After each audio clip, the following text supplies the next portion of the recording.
Hi, everyone, and welcome back to another episode of Unlocking Venture Capital. I'm here with the great Beth Devin from Hearst Lab. How are you, Beth?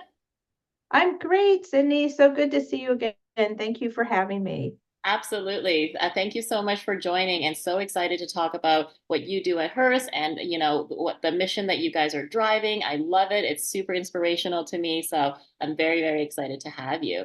So let's start off by telling us what you do at Hearst and a little bit about Hearst and the different moving parts that you guys have. Sure. Well, I am very fortunate to work with Hearst Lab, which is a mission-focused corporate venture group within the Hearst Corporation. And the Hearst Corporation is a large global conglomerate that most of us know through our media business, which is our magazines, newspapers, local TV stations. But over the last 20 years, the company has diversified, and we have a healthcare division, transportation division, and financial services. We own the Fitch Group, for example. So we're like this really interesting, amazing corporation. And our chairwoman and EVP and head of the Office of General Counsel, Eve Burton, started about 8 years ago, Hearst Lab. And her mission at the time, which is still sort of the cornerstone of what we're all about, was how do I get more capital to women who are entrepreneurs, so female founders, female-led companies, where there's still an embarrassing less than 2% of venture capital goes to female-founded startups. But also at the same time, while investing and supporting female-founded startups, how can that have a benefit to the Hearst Corporation?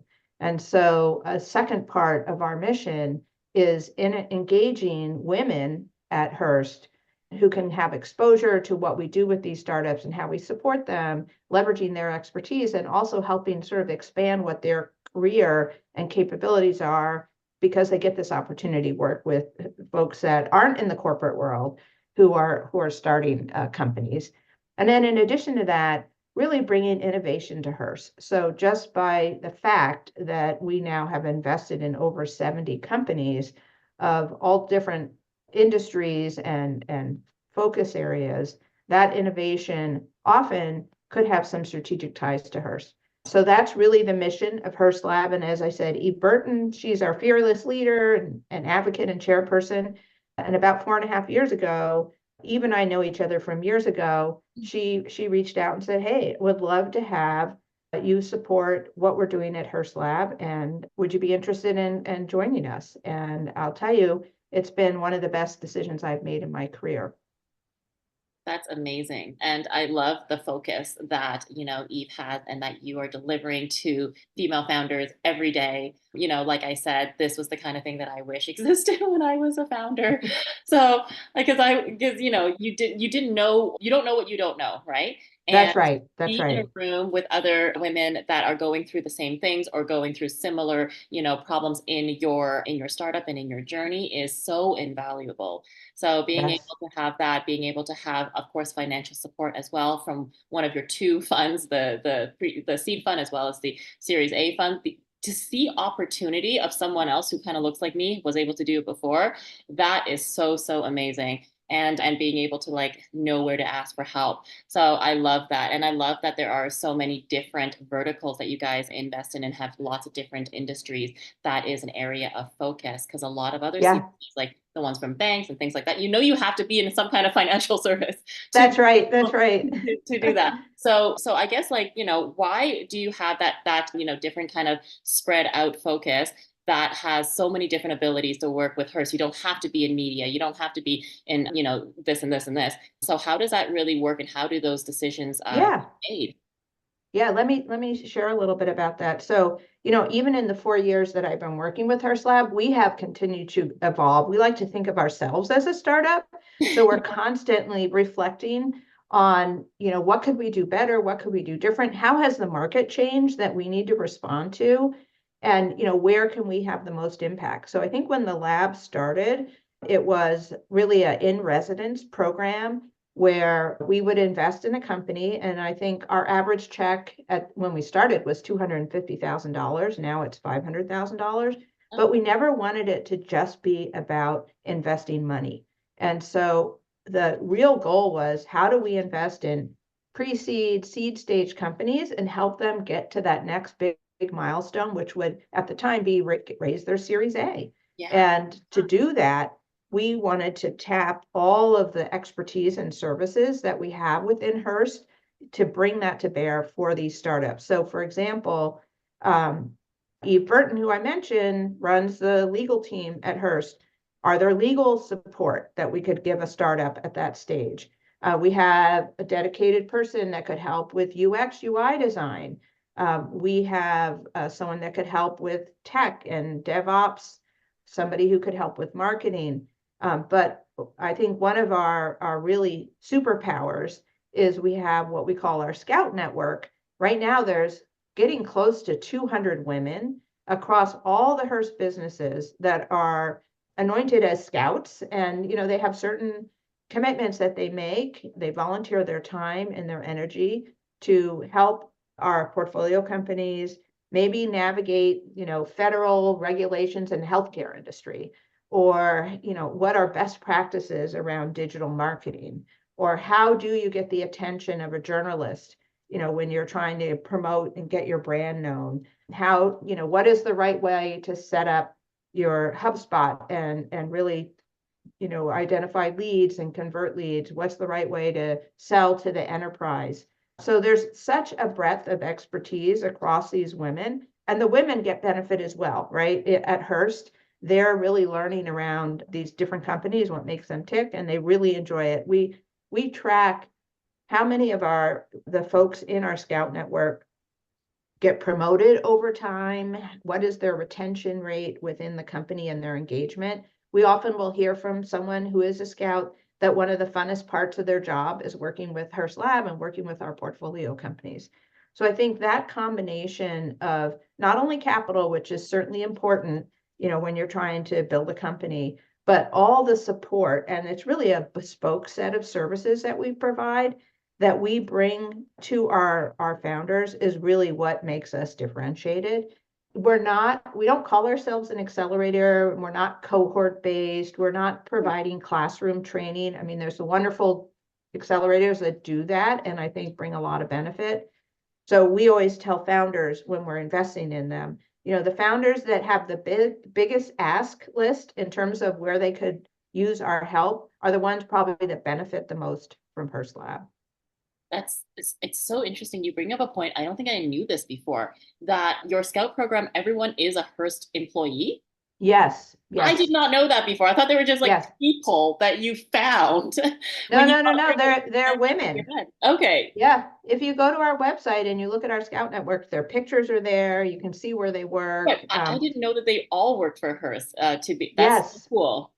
Yeah. And one I mentioned that we're always evolving and iterating. So our core proposition was kind of that early seed stage, $500,000 investment. It was an in-residence program. Right. But now, since COVID, we're virtual. And we've expanded in two other ways, or three other ways, I guess. We've gone to earlier stage. So now we run these pitch events. And it was great that you were able to attend, Sydney. Thank you. So nice. I loved it. But that's where we make $100,000 investment in an early stage company, and that we get to know that company, and perhaps both of us mutually learn over time that they'd be a great fit for Hearst Lab. But we've also gone later stage, and our definition of later stage is Series A. Right. And then in addition to that, we've gone international.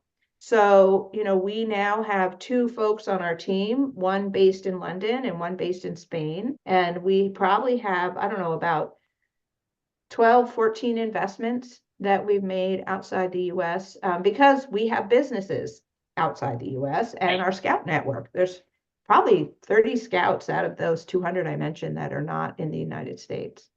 That's amazing. Are you going to do a pitch event for Series A companies? Oh, that's a good question.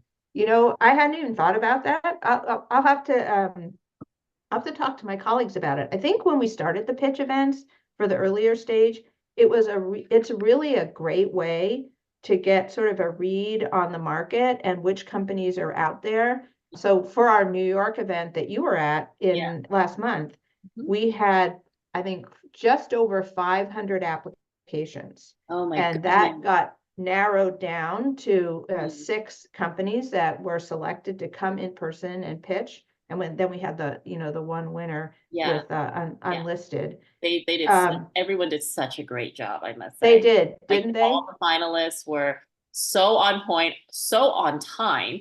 And I was like, I wow, know. really well organized. Well, I have to say hats off to my colleagues that organize these events because they spend a lot of time with the folks that are going to pitch. And Yeah, I think, yeah. although there was just one winner at this event, all of the founders that we engaged with were so appreciative of the time that the Hearst Lab team spent with them, preparing them, Yeah. exposing them to other investors, Yep. and really helping them improve their pitch. So I think it's such a wonderful thing that we do with those pitch events. They really help a lot of the founders. But to your point about later stage pitch, I feel like mostly what we're getting out of the pitch events, aside from exposure to some amazing companies, is that of, what kinds of things what kinds of problems are founders tackling? Yeah. Where are these female founders located? Yeah. Which ones are companies we should monitor for the future? So we Absolutely. don't get that many applicants that are later stage. I think in this time there were maybe 4 out of 500 that maybe could have been a later stage investment. Yeah, I just thought it was something that was like unique because you guys do have multiple funds and multiple Yes, stages that, if you were to have like a female pitch event for Series A, it would be like the only one in New York that I've right. ever heard of as well. I'd be like, oh my God, you're gonna get every investor in New York to come. And that's really, really interesting. So because you have such a great way of building community for, you really built a whole ecosystem around Hearst and being able to collaborate with so many different partners in the ecosystem to support these founders. It's Yeah. really interesting and it's like an amazing thing to be able to do. Knowing that you are expanding, internationally is also really great too. Have you ever had that experience where like founders were expanding internationally and then they were able to then connect with your Hearst colleagues where they were going or get different kind of support from your other teams? Yeah, that's a good question. And actually, that's something we look for when we make an investment in a UK company, for example. Yeah. We always probe on, what are their growth plans? Mhm. I think similar when we've talked to companies that are based in Spain. We have one company, for example, called Weavy Vision that we invested in actually through a pitch event that we held in Madrid last October. And that company had already done some outreach and had built connections and was pursuing a partnership in the United States and really sees that expansion into the US as key to their growth and success. And so that's where we thought, well, this is interesting. We're going to invest as a pitch company, a very early stage company, but part of the reason we're going to make an investment is that we think we can be helpful to them as they expand into the US. I don't think we find as often US companies wanting to expand to international, but what we do find is US companies we've invested in that are serving a global enterprise that already has, locations outside of the United States. So I'll give you an example is there's a company we're just now finalizing our investment in called Tilt, and they provide an enterprise SaaS solution for enterprises that are managing leave management. So an HR legal function. Right, right. But as you can imagine with COVID, the like explosion of the kinds of leaves that employees might want to take and how important that experience is to an employee and around their loyalty and engagement with their employer. It's pretty complex. There's different rules and regulations in different cities, states, certainly federal, but also outside of the United States. Mm. Take a client like even Hearst using that solution. We wouldn't want to just have a solution that only worked for our US employees. We'd want to be able to have something that helped with our Absolutely. employees outside of the US. So that we do see, and we can be really helpful with that type of company. That's amazing. And as a user of systems that only work for U.S. employees, as an international employee, that was really frustrating. So Yes, yeah, I can imagine. reverse engineering all of that for new founders Yes, is like, this is a great challenge because this will actually be your challenge when you expand. And it's true, when you're building product, it's so much more expensive and complicated to yeah, then re-blueprint it at a later stage than it is at early stage. So that's really that's great. right. So are there any industries or types of companies or things like that that particularly have stood out for you, Beth, you in the past, in the past, four or so years that you have been a co-lead and investor at Hearst Lab that you wanted to bring up, or you're like, this really touched me, this really resonated with me?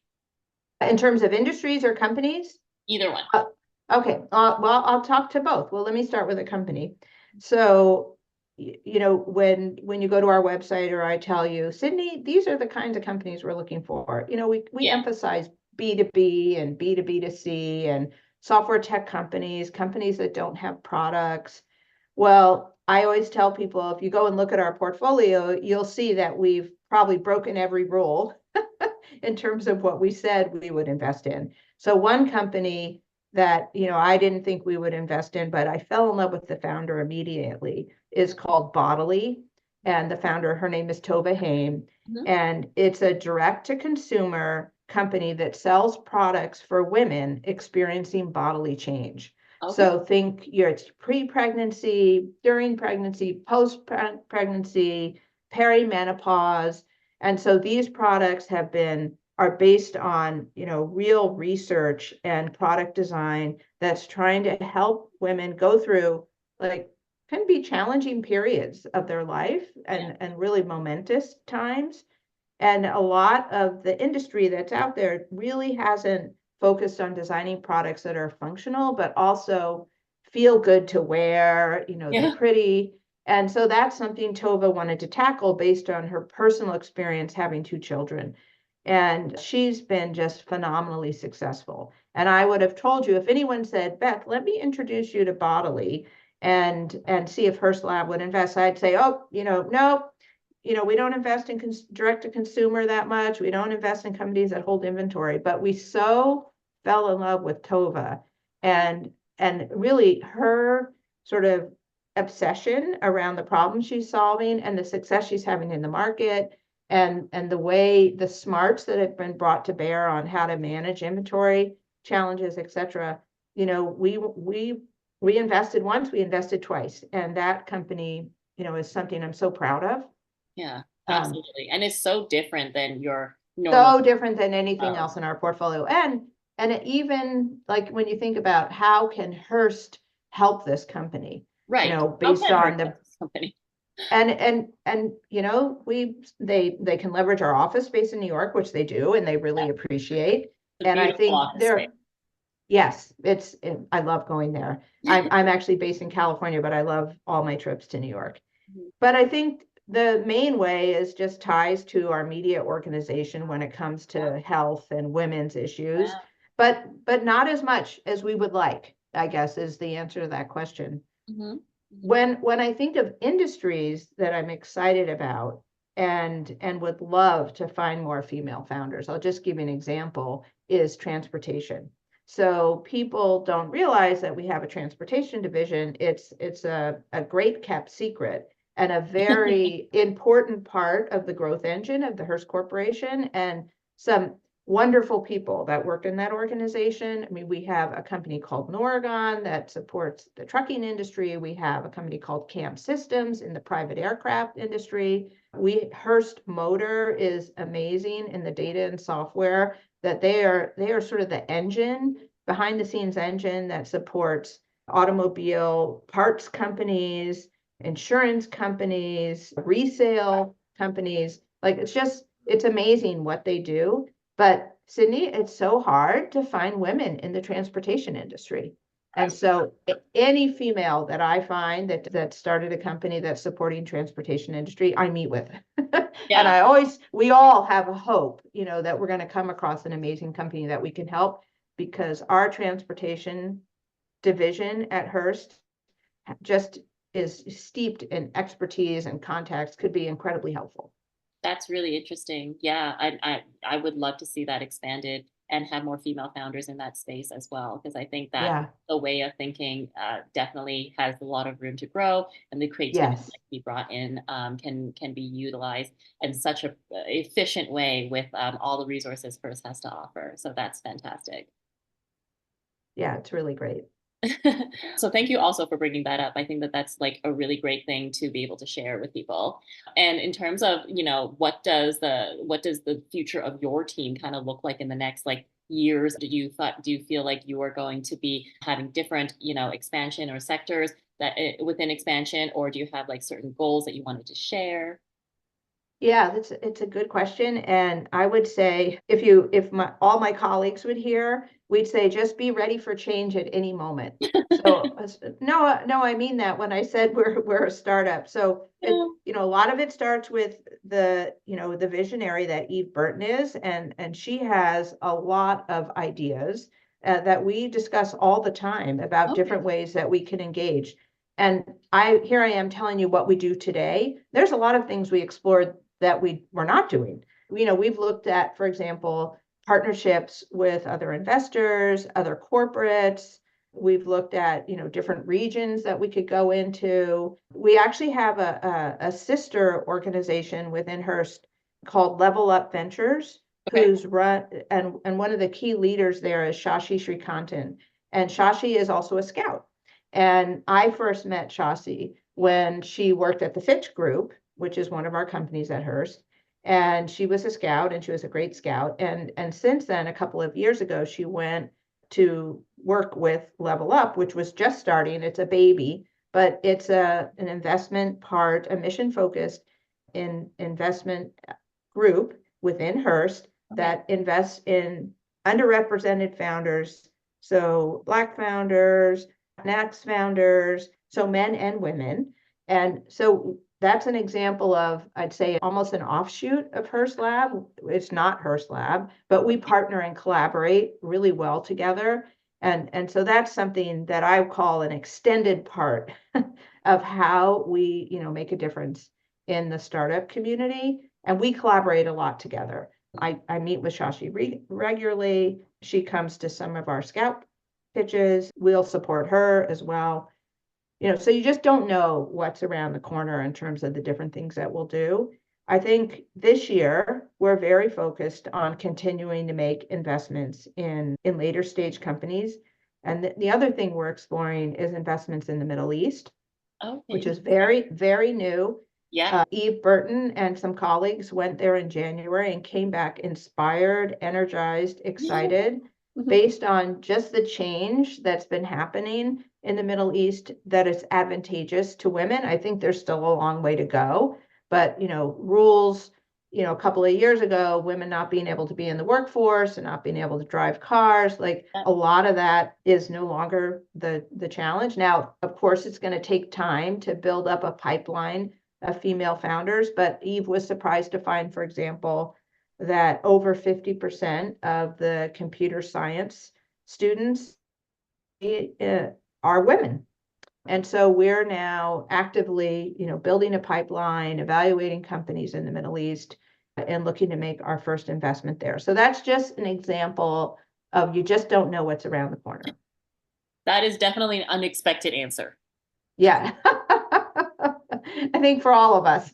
Yeah, that's so funny. And like, do you feel like when you like so when you find, the founders in the Middle East, for example, that you want to invest in, do you bring them to New York, or do you provide the No, investment no, no. there? So again, being a global organization, Mhm. the Fitch Group actually has offices in the Middle East, Oh, and great. the whole idea came from a woman who is very senior in our Fitch Group in Saudi Arabia, who brought the idea to Eve, and so she's been instrumental in making introductions. And in today's world, there's a lot you can do on Zoom, Mhm. and that's how we're getting to meet the companies and do the due diligence and learning about what's different in terms of the market there. There's a lot of what we call copy paste Yeah, startups, because the market is not where the market is in the United States, for example, even yeah, in the for sure. area of, like, let's say, e-commerce or fintech. Yeah, And so solutions that have worked well here are being built there. yeah. This But is their they first but they're time. It's their first time. Yep. Yeah, that happens a lot in Canada too. Like I was pitched the Quebec version of Yelp once. Uh-huh, uh-huh. Yep. Feel Just like like I've that. seen this before. Well, thank you so much for all of the great insights and nuggets of knowledge that you've provided, Beth. I really appreciate the time to get to talk to you today and to Oh, learn thank more you, about Sydney. Hearst It and was my pleasure. Thank you so much. I love talking about Hearst Lab. Wonderful. And for everybody else, thank you so much for tuning in on another episode of Unlocking Venture Capital.